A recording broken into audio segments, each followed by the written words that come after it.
The canyon was burning with silence, the kind of silence that weighed heavy, the kind that pressed down on men who had been trained never to admit fear. The SEALs crouched in the dust, weapons raised but useless, eyes fixed on the last orange flare sputtering against the walls of jagged rock.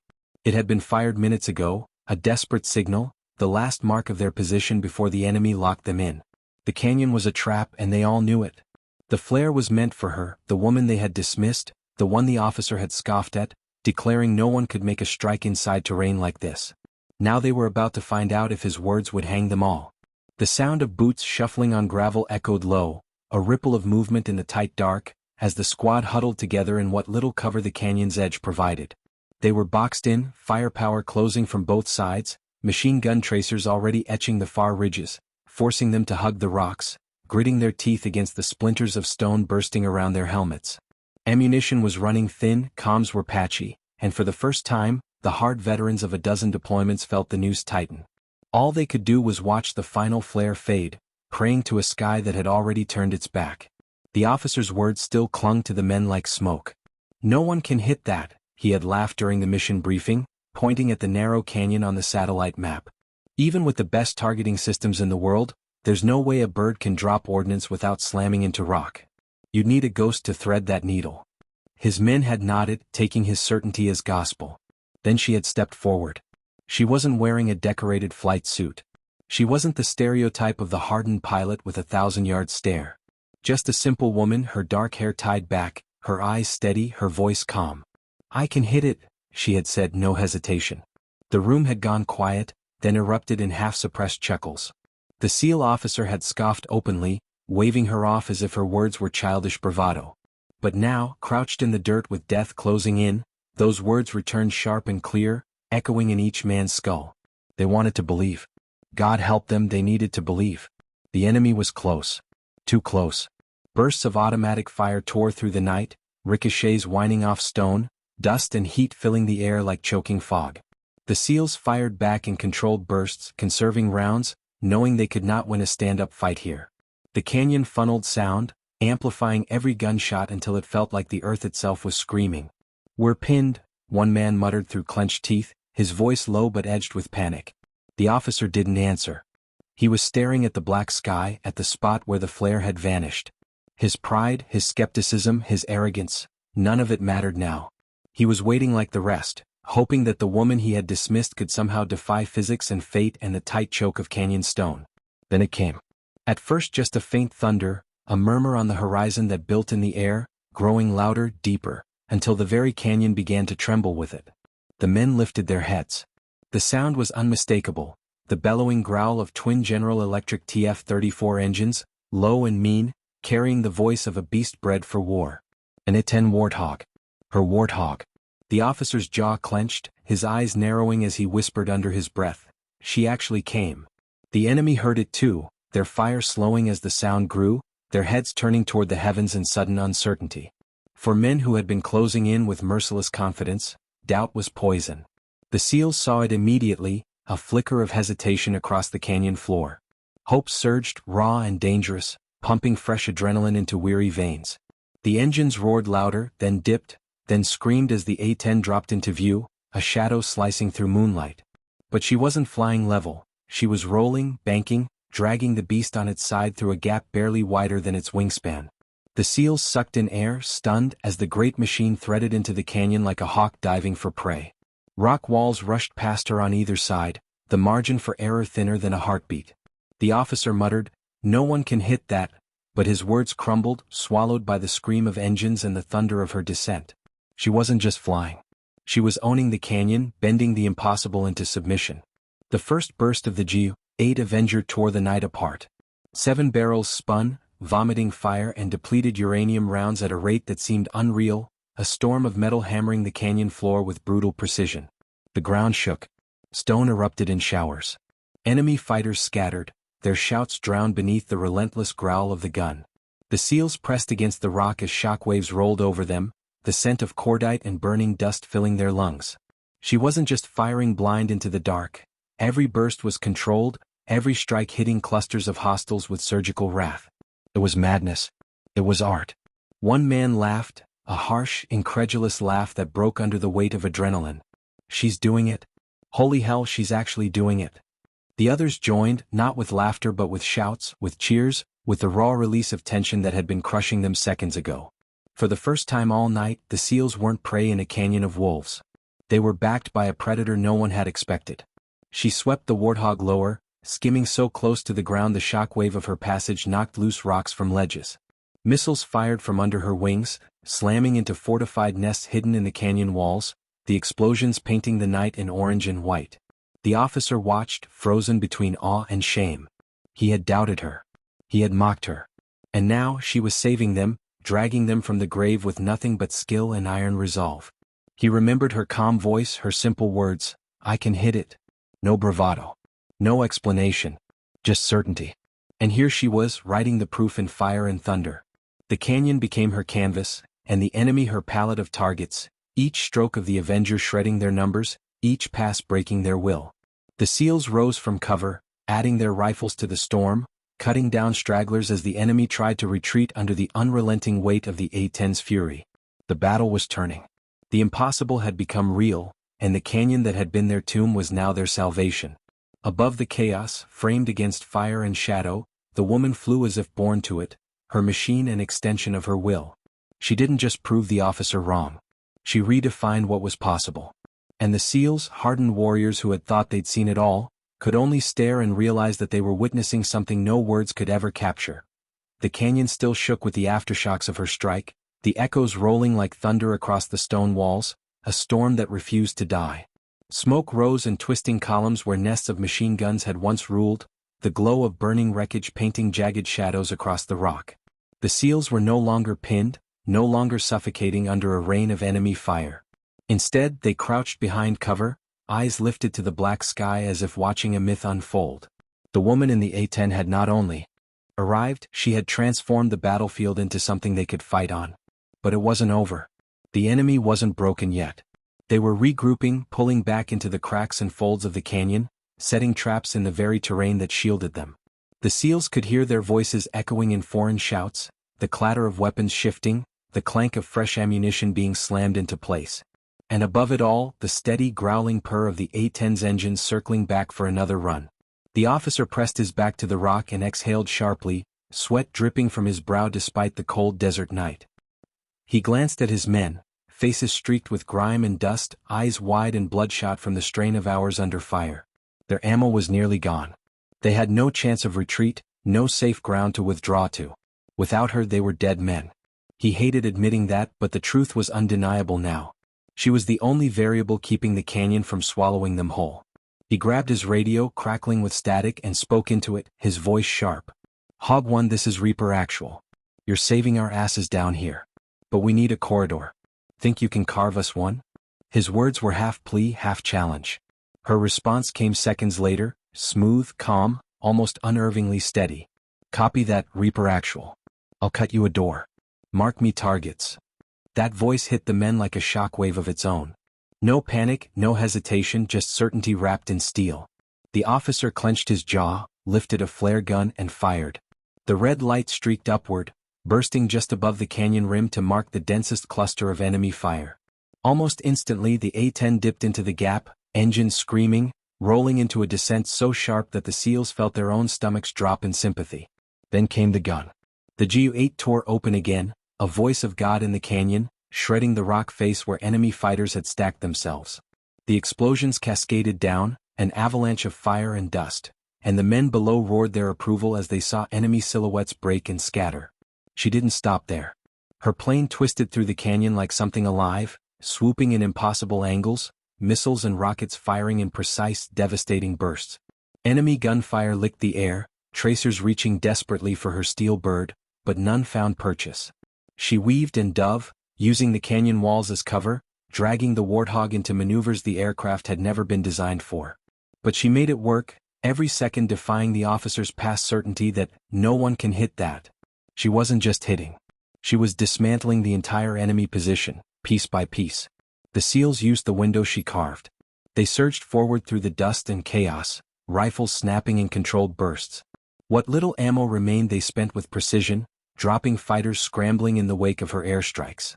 The officer led from the front, his pride now a distant shadow compared to the raw will to survive. Move. Push through the corridor, he barked, his voice ragged but commanding. The men followed, sprinting between shattered outcrops, sliding across gravel, dodging the last desperate bursts of enemy fire. Above them the A-10 rolled again, diving deeper, its nose cannon thundering to clear their path. It wasn't just air support anymore. It was a lifeline, a hammer smashing a doorway out of hell. But the enemy wasn't finished. They had prepared for this. From hidden burrows in the canyon walls, fresh fighters emerged, carrying RPGs slung over their shoulders, moving with the kind of discipline that spoke of training and hard resolve. The SEALs saw them too late, the shapes rising from behind the rocks, weapons aimed not at them but at her. The officer's stomach dropped. RPGs. They're targeting the hog, he shouted, his voice cutting through the chaos. The SEALs opened fire, their rounds sparking against stone as they tried desperately to cut down the attackers. But there were too many and they had too few rounds left. The first rocket streaked into the night, a white trail carving upward toward her silhouette. The SEALs froze, helpless as the missile spiraled closer. But then the A-10 dipped hard, rolling sideways, the rocket missing her by a breath, slamming into the canyon wall in a flash of fire. She didn't flinch. She didn't retreat. She dove lower, dragging her plane down into the teeth of their fire. The Ju-8 thundered again, its rounds carving through the rock like divine judgment, shredding the RPG team before they could fire a second shot. The canyon lit up with sparks and flame, the blast so close the SEALs could feel the heat wash over their faces. The officer couldn't tear his eyes away. The impossible was unfolding inches above his head, a machine flown like an extension of human will. He had flown with pilots before, men who had saved their skins in Afghanistan, in Iraq, in a dozen hotspots no one would ever read about. But never like this. Never with someone who didn't just challenge the canyon but embraced it, twisting the battlefield into her own weapon.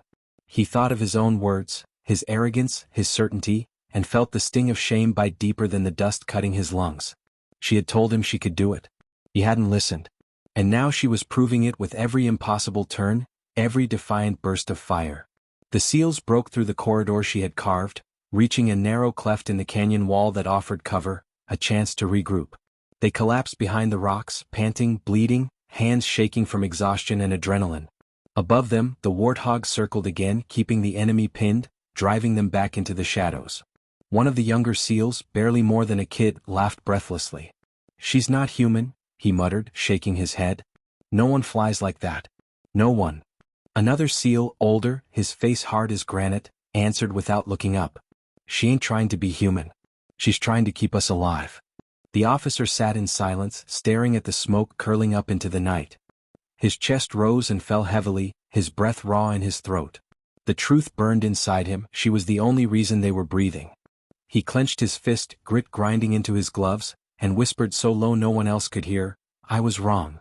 The admission tasted bitter, but it was the first honest thing he'd said about her since the mission began. Above them, the engines roared again, a constant reminder that she was still up there, still fighting, still holding the line alone in a machine that should have been torn apart by the canyon's grip. And for the first time the officer let go of his doubt completely. She wasn't just a pilot. She was a force, one that didn't care about odds, one that didn't bend to terrain or enemy numbers or the arrogant dismissals of men who thought they knew limits. And as long as she was in the sky, there was still a chance they'd all live to see the sun rise. The canyon smelled of cordite and scorched stone, a battlefield baptized by fire. The SEALs huddled in the shallow cleft, catching their breath, their lungs burning from dust and adrenaline. None of them spoke at first. Words seemed too fragile in the wake of what they had just witnessed. Above, the A-10's engines rumbled like distant thunder, circling, never drifting too far from the men below. She was still there, still watching over them, still ready to strike. The officer's chest rose and fell as he leaned against the rock, his mind spinning faster than his heart could keep pace. He had thought this was a mission doomed from the start, a canyon that would swallow his team whole. Yet here they were, alive because of the woman he had dismissed. The irony cut sharper than the jagged rock under his palms. But he had no time to wallow in his pride. Survival demanded more than reflection. He keyed his radio, static snapping across the frequency. "Hog 1, this is Reaper Actual. We've reached cover. Ammo's running dry. We can't hold if they regroup. What's your status?" His voice was hard, stripped of arrogance now, driven only by urgency. A pause followed, the engines humming overhead, before her voice came through, calm, steady, grounding. Copy that, Reaper. I've got fuel for another 30. Ordnance is thinning, but I'm not done yet. I'll buy you the time you need. Sit tight, Mark, if you have to. 30 minutes. To men facing death, it sounded like a lifetime and an instant all at once. The officer looked to his men. Hollow eyes stared back at him, each man drained to the core but still gripping his weapon with white-knuckled resolve. They were SEALs. Quitting wasn't in their blood. But he knew the truth. Without extraction, 30 minutes would only delay the inevitable. The canyon wasn't empty yet. The enemy was regrouping, adapting, readying for another wave. Already faint shouts carried through the night, signals in a tongue the Americans didn't need to understand to recognize, calls for reinforcements, commands to encircle, orders to drag them down into the dirt. The officer clenched his teeth, scanning the darkness. "They'll be back on us in minutes," he muttered. And as if the canyon itself wanted to prove him right, the first burst of gunfire echoed down the rock face. Bullets sparked against stone, forcing the SEALs deeper into cover. The enemy had re-emerged, scattered groups of fighters probing forward, their movements cautious but relentless. The SEALs returned fire, their rifles snapping with precision, but each round spent was another tick of the clock counting down their chances. The officer cursed under his breath. Then, like the wrath of some vengeful god, the engines above screamed into a dive. The A-10 swooped in low, hugging the canyon wall so tightly it looked suicidal. Tracers reached up for her, streaks of red clawing at the night, but she danced through them, unshaken. Then the Ju-8 erupted once more. The Avenger cannon's growl was deafening in the confined space, its rounds smashing into enemy positions with unrelenting fury. Dust billowed. Men screamed. The canyon shook. The SEALs used the chaos to reposition, crawling to new cover, laying down controlled bursts where they could. She was giving them more than air support now, she was dictating the battle itself. Every strike shattered the enemy's rhythm, every pass fractured their coordination. Yet even with her firepower, the canyon's dangers multiplied. The enemy wasn't blind. They knew the aircraft was their real obstacle, and they were determined to bring her down. The officer spotted it first, a squad of fighters hauling a heavy weapon into position atop a narrow ledge. Not an RPG this time, but something larger, mounted, dangerous. His stomach dropped. "They've got us, Sam," he shouted, pointing upward. His men followed his gaze, seeing the crew fumbling with the launcher, preparing to fire. The officer didn't hesitate. He popped another flare, the red streak slicing skyward toward the ledge. "Hog 1, mark on my flare." Sam, crew prepping for launch. His voice cracked with urgency. Her reply was immediate, no trace of fear, just iron calm. "I see them. Keep your heads down." Then the canyon lit up. She pulled the A-10 into a near-vertical dive, nose pointed like a spear at the ledge, the Ju-8 roaring so violently it felt like the very ground was tearing apart. The SAM crew never had a chance. Their bodies scattered under the storm of rounds, the launcher erupting in flames before it could even be armed.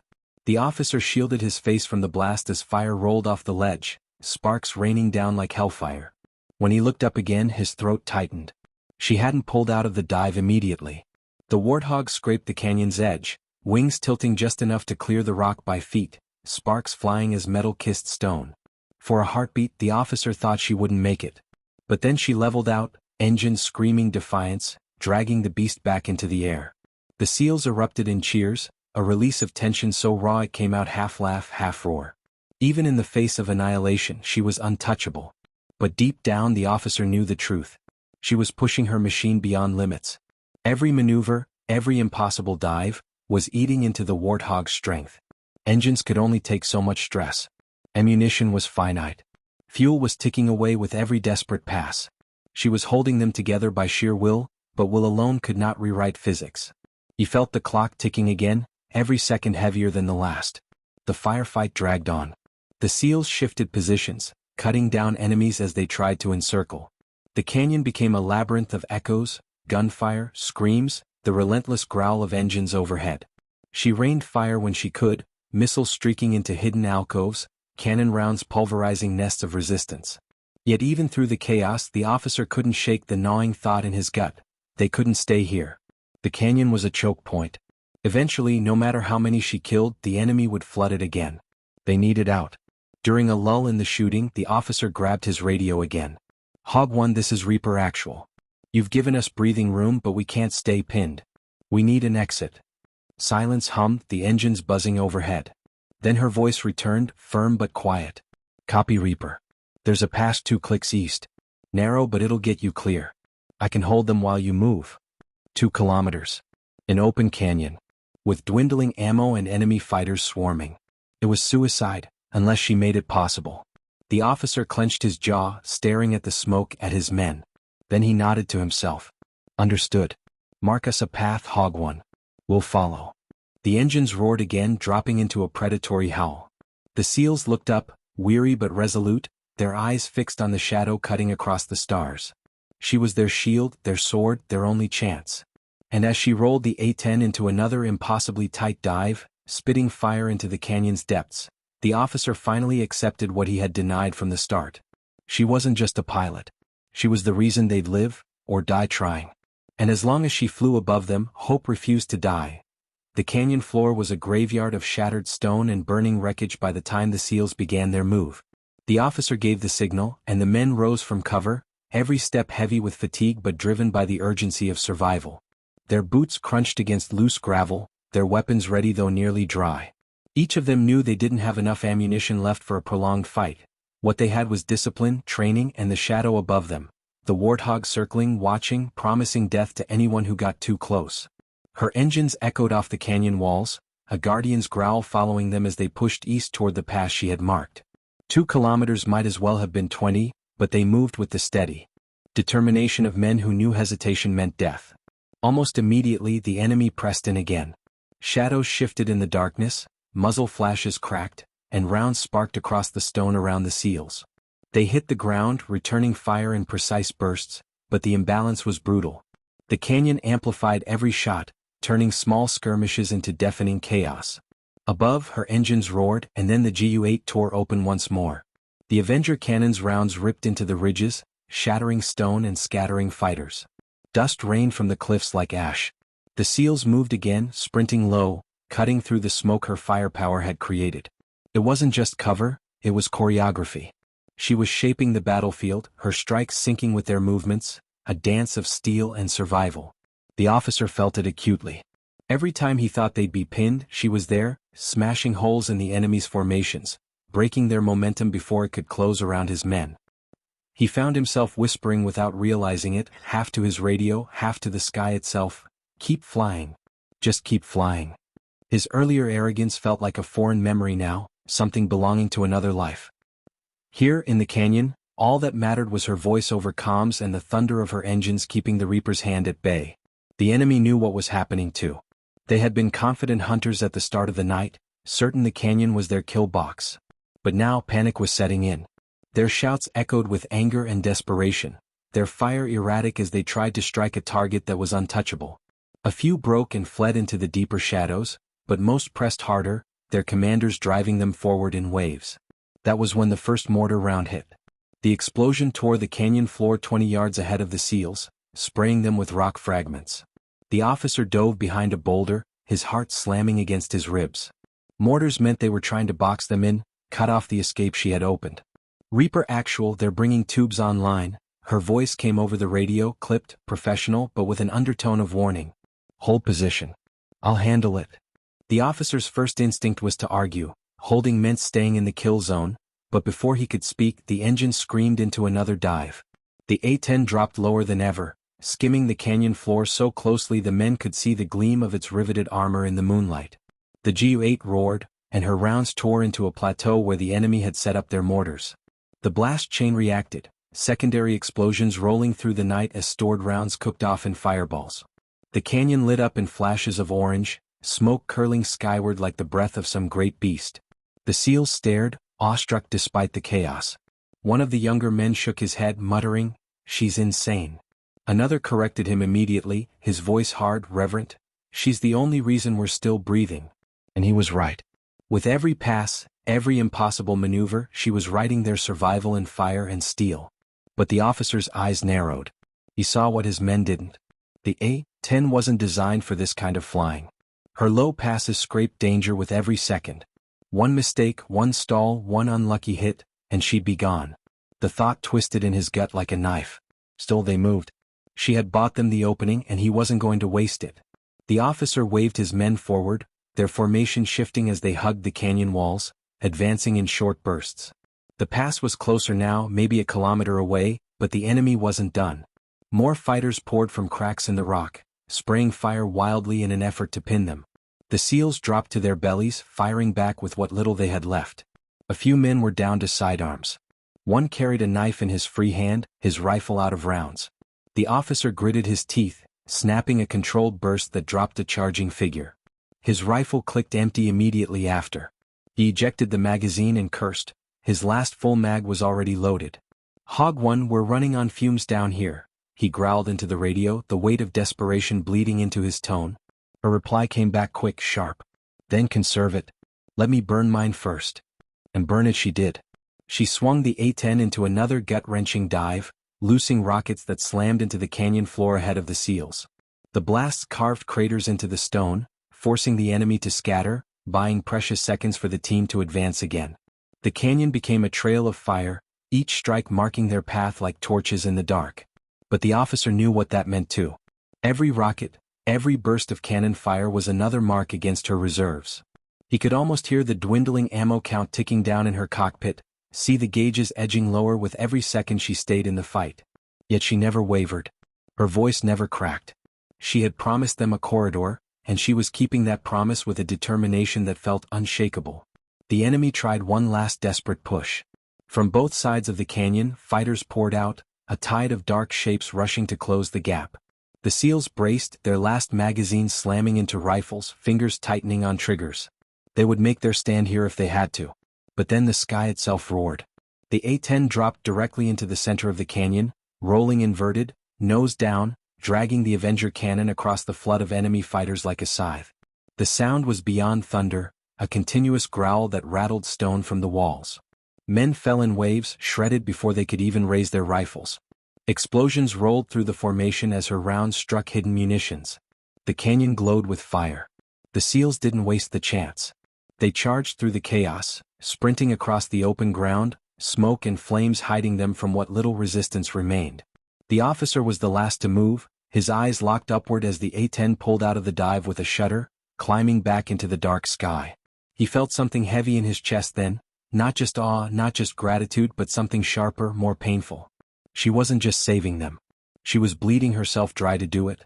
At last, the pass came into view, a jagged cut in the canyon wall, narrow but real, their path out of hell. The men stumbled into it, panting, their boots scraping against loose rock as they pressed deeper into the narrow gap. Behind them, the battlefield still raged, her engines roaring, her cannon growling, her presence filling the canyon like a shield. The officer stopped once, glancing back at the inferno, at the impossible shadow carving salvation into stone. He whispered the words again, but this time they carried no doubt, no arrogance, only reverence. No one can hit that, except her. The pass was narrow, jagged walls closing tight around the SEALs as they pushed deeper into the stone corridor. Their boots slipped on loose rock, their bodies moving more by instinct than strength now, exhaustion dragging at every step. They had been fighting and running for what felt like an eternity, their nerves raw, their ammunition nearly gone, their throats scorched from smoke. But there was no stopping, not while the engines above still roared, not while her shadow still swept across the canyon like a guardian spirit. The officer stayed at the rear. Eyes scanning the sky as much as the path ahead, his mind split between leading his men and listening for her voice. Every second she was still there was another miracle written in steel. Behind them the canyon burned. Explosions lit the night as her ordnance ripped into enemy positions, each blast echoing like rolling thunder across the desert. The sound carried into the pass, a reminder that the battle wasn't finished. The enemy wasn't gone. They were regrouping, pouring fresh bodies into the kill zone, determined to choke off the Americans before they could escape. The officer knew it. He could feel it in the shouts that carried faintly on the wind, in the way the canyon itself seemed alive with movement. The pass was their only exit, but the enemy would know it too. It was a choke point, and choke points were where battles turned to massacres. He tapped his radio, voice low but steady. Hog 1 Reaper Actual. We're in the pass. How much longer can you hold? Static hissed for a moment, then her voice cut through, calm as ever. Long enough. Keep moving east. I'll keep them off your back. Her tone was unshaken, but the officer heard something underneath it this time, a faint edge of strain. It wasn't fear. It was weariness, the weight of a pilot pushing herself and her machine past the red line. He clenched his jaw, forcing down the unease. She was still flying. That was enough. The SEALs kept moving, the walls pressing so tight in places they had to pass single file. The darkness grew heavier the deeper they went, shadows stretching into shapes that played tricks on tired eyes. A few men stumbled, their legs threatening to give out, but the officer's voice drove them on. Stay tight. Don't lag. We're not clear yet. He knew the truth. If the enemy blocked the far exit, they'd be trapped like rats. They needed her to clear it. And they needed her to survive long enough to do it. The engines grew louder again, the canyon vibrating with their approach. She was diving low, dragging the A-10 across the battlefield in another punishing run. The officer couldn't see it from where he was, but he could feel it. The tremor of the Avenger cannon tearing open, the deep, guttural growl that rattled the stones under his boots. His men glanced upward instinctively, even though the walls hid the sky. They didn't need eyes on her anymore. The sound alone was enough to tell them she was still fighting for them. But then came something new. A sound sharp and alien, cutting through the roar of engines and gunfire, a shriek, mechanical, rising. The officer froze. He knew it instantly. A surface-to-air missile. His stomach knotted as he shouted into the radio. Hog 1 missile inbound. Break. Break. Silence for a split second, then her voice snapped back, tight and urgent. Copy. I see it. The men in the pass couldn't see what happened next, but they heard it. The engines roaring harder, twisting into a maneuver that made the canyon itself shake. Then a distant explosion thundered across the night, the missile slamming harmlessly into the rock face. Cheers erupted from the SEALs, short-lived but fierce. She had dodged it. Again. But the officer's heart stayed heavy. Every dodge, every dive, every close call was eating into her odds. She couldn't keep it up forever. And when the next missile came, and it would come, there was no guarantee she'd evade it. Still, she didn't hesitate. Her engines howled as she dove again, unleashing rockets into the canyon mouth where the enemy massed. The blasts lit the sky orange, and the shockwaves rolled down the pass like an angry tide. The SEALs pressed forward, their escape route carved inch by the woman above. Minutes dragged like hours. The officer counted them in his head, every second a reminder of how thin the line between survival and annihilation had become. His men were nearly spent. Ammo was almost gone. They could barely keep their footing in the dark. But her voice kept coming over the radio, calm, steady, always there. Move east. You're almost through. Enemy massing North Ridge. Marking. Stay low, I'll take them. Each transmission was a thread of steel binding their will together, pulling them forward. Finally, the end of the pass came into view, a jagged mouth opening onto open desert. The SEALs pushed harder, adrenaline kicking in at the sight of freedom. But freedom wasn't waiting. The enemy was. Figures poured across the open ground beyond the pass, rifles up, their silhouettes backlit by the fires raging behind them. The officer's blood turned cold. They had been expected. The choke point had become a trap after all. His men skidded to a halt, weapons raised, but their magazines were almost dry. A desperate firefight here would end them. He opened his mouth to order fallback, then the engine screamed overhead. She came in low, lower than ever before, her wings skimming the desert floor, her silhouette cutting across the stars like a blade. The Gu-8 erupted in a continuous growl that drowned out every other sound. The ground shook as rounds chewed through the enemy line, cutting swaths through their formation like a farmer scything wheat. Explosions tore the night as her rockets struck, scattering bodies and vehicles alike. The officer's men didn't hesitate. They charged through the smoke and chaos, pouring out of the pass and into the desert beyond. Every step carried them farther from the death trap of the canyon and closer to open ground. The officer was the last again, his rifle heavy in his hands, his chest burning with exhaustion. He looked up as the A-10 roared past overhead, her engine screaming, her silhouette framed in the flame she had created. For a heartbeat, time seemed to slow, the sight seared into his memory forever. A lone woman in a steel beast, fighting the impossible fight, dragging his men back from the edge of annihilation. She had been dismissed as a fool, a dreamer, someone chasing an impossible claim. But here, in the fire and the dust, she was more than all of that. She was proof. Proof that limits existed only until someone broke them. The SEALs spread out into the desert, regrouping under the cover she provided. They collapsed to their knees, some laughing in disbelief, others gasping for breath, all of them alive. The officer fell beside them, his chest heaving, his rifle hanging loose. He keyed the radio one last time, his voice rough. Hog One, you did it. You pulled us out. Static crackled, then her voice came back, softer now, touched with fatigue but still steady. Not done yet. I'll hold until you're clear. Her engines roared as she banked away, diving back into the canyon to keep the enemy bottled inside. The officer closed his eyes for a second, listening to her fight, the rhythm of her cannon, the scream of her engines. He had no idea how much longer she could keep going. But for the first time that night, he allowed himself something he hadn't dared until now. He believed they might actually make it. Not because of tactics. Not because of luck. But because one woman in an A-10 refused to let them die. The desert opened around them, a vast sea of sand and stone stretching in every direction, the night sky painted with stars and the smoke of burning wreckage. The seals stumbled into the open, spread thin across the ground, their lungs dragging air like drowning men breaking the surface. They were alive, barely. Every face was lined with exhaustion, every hand shaking from the adrenaline crash that followed survival. But there was no time to rest. Behind them the canyon still roared. With fire and death, and the woman above was the only thing holding that storm back. The officer crouched in the sand, eyes locked on the mouth of the canyon. The flashes of her cannon still lit the sky, bursts of orange ripping against the darkness. Each one was a reminder of the fight still raging just beyond sight, of the woman who refused to let the enemy spill out after them. He keyed his radio again, voice clipped. Hog One, this is Reaper Actual. We've broken contact. Repeat, we're clear of the pass. A beat of static, then her voice answered, calm but undeniably frayed at the edges. Copy Reaper. You're clear. But you're not safe yet. They're regrouping fast. He knew she was right. Escape wasn't survival. Not out here, not yet. They were deep in hostile territory, cut off, their exfil compromised. Without her they wouldn't last an hour. His men knew it too. They reloaded what little ammo they had left, checked gear that had been battered by hours of fighting, and waited with hollow eyes for his next order. He didn't have one. Not yet. Survival hinged entirely on the steel bird carving fire into the night.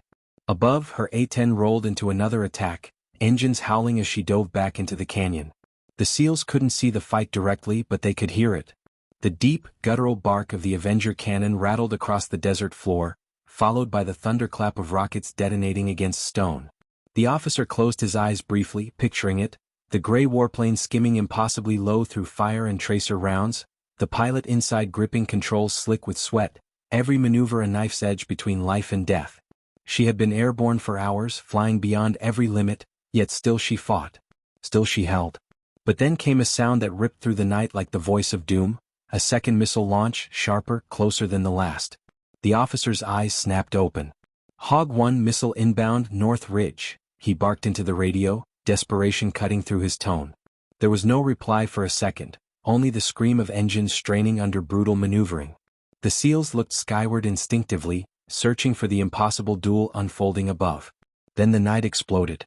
The missile slammed into the canyon wall, detonating in a shockwave of fire and stone that sent dust rolling across the desert. For a heartbeat, silence followed, suffocating and absolute. The officer's stomach twisted cold. Had she been hit? Then her voice came back, ragged but alive. Missile evaded. Still flying. Relief broke across the SEALs like a tide, muttered curses of gratitude mixing with exhausted laughter. She had cheated death again, but the cracks were showing. Each escape grew narrower, each call more strained. She was burning herself and her machine to ash, and everyone knew it. The officer pressed his hand to the radio, voice low. You've done enough, Hog One. You need to pull back. You won't survive another hit. The silence that followed was long enough to sting. Then her reply came, soft but unshakable. If I pull back, you don't make it out. Not while they're still hunting you. I'm not leaving until you're safe. He opened his mouth to argue but stopped. He recognized that tone. It wasn't stubbornness. It was conviction. She wasn't asking for permission. She had already decided. The enemy pushed harder now, desperate to break free of the canyon. Shadows flickered in the distance where figures tried to crest the ridges, only to be hammered back by her fire. Vehicles rumbled faintly on the wind, engines revving as they attempted to push into the open. Each time she was there, diving low, unleashing her cannon, scattering their formations like insects under flame. The desert became a graveyard of broken machines and bodies, the canyon a furnace that devoured every assault. Still, the SEALs knew it couldn't last. Every man in the unit had been in enough fights to recognize the inevitable truth. No pilot could fight forever. They glanced at one another in the dark, unspoken questions hanging heavy in the air. How much longer could she fly? How many more missiles before her luck snapped? How many more runs before her engines gave out, or her wings failed, or her heart finally broke from the strain? They didn't know. And they couldn't help her. All they could do was survive in the shadow of her war. Hours seemed to bleed together. The desert night stretched on endlessly, the stars blurred by smoke and fire. The SEALs stayed low, conserving every bullet, every breath, waiting for the call that their exfil was coming, or the call that she was down. The officer's thoughts raced in silence, torn between awe and dread. He remembered the words he had once scoffed, the dismissal he had thrown like a knife. No one can hit that. And now here she was, not only hitting it but rewriting the rules of survival entirely. A simple woman, he had thought. But nothing about her was simple. She was the difference between a team alive and a team buried in an unmarked canyon grave. Another burst of cannon fire ripped through the night, closer than before. She was dragging her bird lower, skimming so close to the desert floor that the officer could feel the tremor in his chest as she thundered past. Her silhouette cut across the stars again, wings wide, fire streaking from beneath. For a moment, every SEAL lifted their gaze, every eye locked upward. She wasn't just a pilot anymore. She was the last wall between them and death. She was the answer to every desperate prayer whispered into the dust. The officer lowered his gaze, breathing hard, sand clinging to the sweat on his face. He could feel the weight of history pressing down on this night, the knowledge that what they were living through would be told and retold long after the fires burned out. If they survived. If she survived. He glanced at his men, their faces pale and hollow in the firelight, and then back at the canyon mouth, where her war still raged. One thought burned in his mind, fierce and unshakable. They owed her everything. And if she fell, no story, no medal, no glory could ever balance the debt. So they waited, hearts hammering, weapons clutched tight, eyes fixed on the night sky. Waiting to see if the impossible could last a little longer. The horizon was beginning to pale, a faint gray bleeding into the black of night. Dawn was coming, slow and merciless, and with it the certainty that their window was closing. The SEALs crouched low in the sand, eyes scanning the canyon mouth, nerves stretched thin as wire. Every man knew the enemy wouldn't relent with morning light. If anything, the fight would intensify. Reinforcements would come. Drones, armor, more missiles. What they had endured in the night was only the first storm. And yet, impossibly, the woman in the sky still fought. Her A-10's engines were battered, the bird coughing smoke on each pass, but she circled above them like a hawk that refused to break its wings. The officer watched her silhouette sweep against the stars. He had heard stories of pilots like this, whispered in bars and passed between veterans. The ones who stayed when everyone else would have run, the ones who traded their own survival for the lives of others. He never thought he'd witness it with his own eyes. She was bleeding herself dry for them, forcing the A-10 beyond every charted limit, and he couldn't stop it. He could only listen as her voice crackled over the radio, steady even now. Reaper. Actual, hold your position. I've got movement on your east flank. I'll sweep. Then the familiar bellow of her Avenger cannon shook the night, carving holes in the sand where a squad of hostiles had tried to flank the team. The officer clenched his jaw. She wasn't just fighting for them anymore. She was living for them. The SEALs returned fire when they had to, but their world had narrowed to the sound of her plane. Each pass she made stitched new scars into the desert, buying them minutes they had no right to. Time blurred. Minutes felt like hours, hours like lifetimes. The canyon smoked like the mouth of hell itself, the air heavy with cordite and blood. The officers' men spoke less and less, their exhaustion visible in every movement. But none of them quit. None of them even considered it. Her presence above gave them no choice. If she hadn't given up, how could they? Then just past the darkest hour, it happened, the sound they had dreaded. A missile fired, close and fast. The officer's head snapped toward the canyon ridge, where a bright trail of fire cut the sky.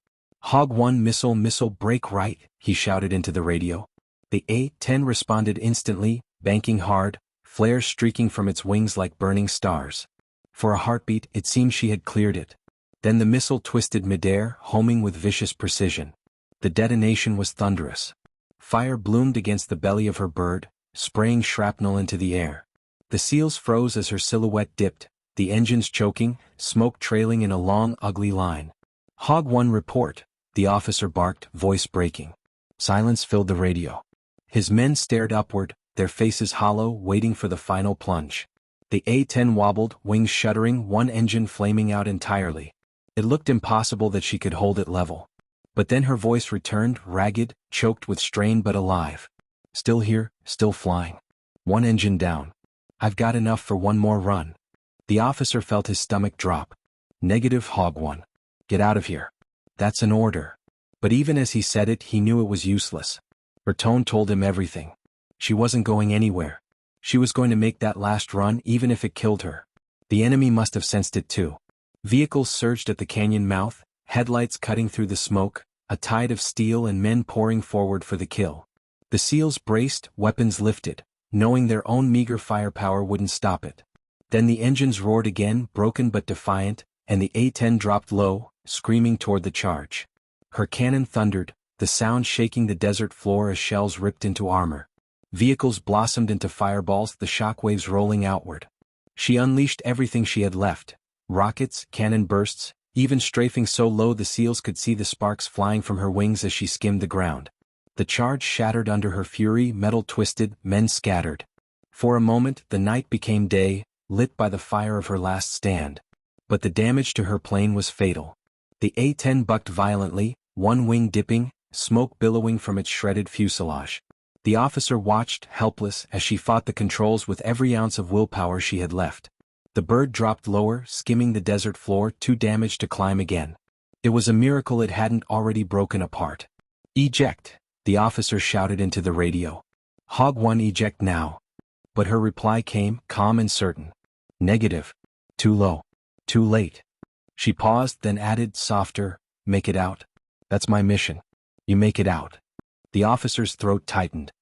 He wanted to argue, to demand she save herself, but there was no time.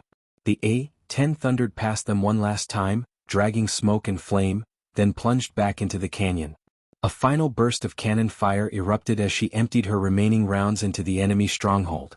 Explosions tore through the rock, secondary blasts igniting as fuel and munitions cooked off. The canyon became a volcano, fire ripping skyward, the shockwave rattling teeth and bones. The SEALs threw themselves into the dirt as the blast wave rolled over them. When they looked up, the canyon mouth was gone, collapsed in a storm of rubble and fire. The enemy inside had been buried alive, the path sealed forever. The desert was silent again, save for the crackle of flames. But above, the sky was empty. The officer's radio hissed with static. No voice followed. No call sign. No sound of her breathing. Just silence. He lowered it slowly, staring into the smoke where her bird had vanished. Around him, his men were frozen, their expressions a mix of awe and grief. They were alive. They had survived the impossible. But the price had been written in fire across the canyon walls. The officer pushed himself to his feet, shoulders heavy. He had once scoffed at the idea of anyone pulling off what she had done, dismissed her with arrogance. Now he knew better. She had proved him wrong in the most brutal, undeniable way possible. One woman, one machine against an army, and she had won. He looked at his men, then at the smoking horizon, and whispered words he hadn't planned to say, "She was the best of us." The desert was still burning when the sun finally pushed itself over the horizon, spilling blood-red light across the canyon. The SEALs had survived the night, but it didn't feel like survival. It felt like theft, like they had stolen life from a woman who had given up hers to secure it. They moved slowly, their bodies bruised, their ammo nearly gone, but their eyes kept drifting upward as though expecting her A-10 to reappear against the morning sky. It never did. Only smoke drifted, curling in tired ribbons over the blackened rocks where her last run had ended. The officer kept replaying the final radio call in his head, each word hammering deeper. Make it out. That's my mission. She hadn't said goodbye. She hadn't begged for recognition. She had given an order, clear, simple, final. And he had obeyed, because that's what you did for a leader who had earned your life 100 times over in one night. Still, the guilt gnawed at him. He had told her to eject. He had shouted until his voice broke. But she had known better. Too low, too late. Her fate had been sealed the moment she made the choice to turn back into the canyon for that final strike. He had watched her go, powerless to stop her, and now he was alive because she had not hesitated. They trekked out of the kill zone in silence, each man carrying not only his own gear but also the weight of her sacrifice. The desert stretched endlessly, cruel and barren, but the echoes of her last stand gave them strength to keep moving. They weren't just a team anymore. They were her survivors. Each step they took felt like a debt owed, one that could never be repaid. Hours passed. The sun climbed higher. Their throats were dry, their shadows short. At last, the whine of friendly rotors touched the air. Extraction. They had made it. Against all odds they had made it. The Black Hawk settled in a storm of dust, and the seals climbed aboard without a word. Only when the bird lifted, banking away from the canyon, did they look back. The devastation was staggering. The mouth of the canyon was nothing but rubble and ash, smoke still belching into the sky like the breath of a slain beast. Somewhere beneath that ruin lay the twisted remains of her A-10. Her final battlefield, her unmarked grave. The officer stared until the canyon vanished from sight, jaw locked, heart pounding with a cocktail of pride and grief. He didn't speak the entire flight back. None of them did. Debrief was a blur. Reports were filed, coordinates logged, satellite imagery analyzed. The brass tried to measure what had happened in numbers. Enemy Kia structures destroyed, mission objectives secured. But no figure, no line item could capture the truth. A single pilot and a wounded Warthog had turned the tide of a battle that should have ended in annihilation. She had been the scalpel and the hammer, the shield and the sword. They wanted data. He had only memory. The officer signed his name where he was told, then walked out before anyone could ask more questions. Weeks passed. Operations continued. The war machine never stopped, not for one woman, not for one battle. But the SEALs carried her with them into every mission. In the quiet moments, they replayed her voice, her cannon, her refusal to quit. They spoke her name only among themselves, a sacred thing, a bond no outsider could touch. And sometimes, when the firefights grew hot and the odds stacked high, one of them would whisper over comms, "Hog 1 would have hit it." And they would fight harder, push further, because she had shown them what impossible really meant. The officer went back to the States months later, leave finally forced on him. He returned not to celebration, not to rest, but to silence. He visited the airbase where she had flown from, tracing the lines of the tarmac, listening to the hum of engines that weren't hers. Her name was etched on a small memorial wall, lost among dozens of others. To the outside world, she was another pilot who hadn't made it back. To him, she was the reason he was still breathing. Standing before that wall, he clenched his fists and whispered the truth no plaque could carry.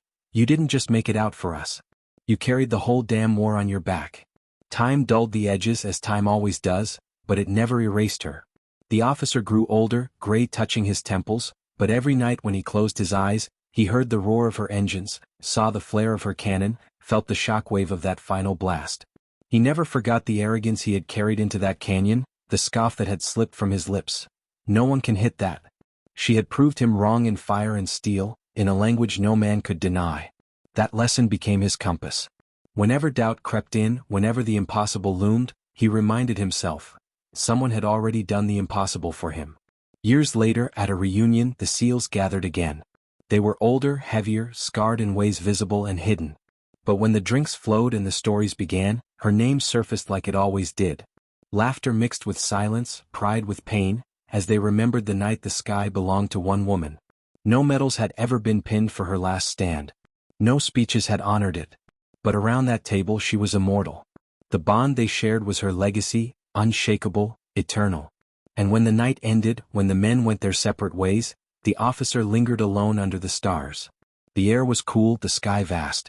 He tilted his head back, searching the constellations, and for just a moment, he swore he heard it again. The low, guttural thunder of a warthog diving into the dark, the echo of a cannon that had saved his soul. He smiled, a faint, tired smile, and spoke to the night as though she were still circling above. Still here. Still flying. The end.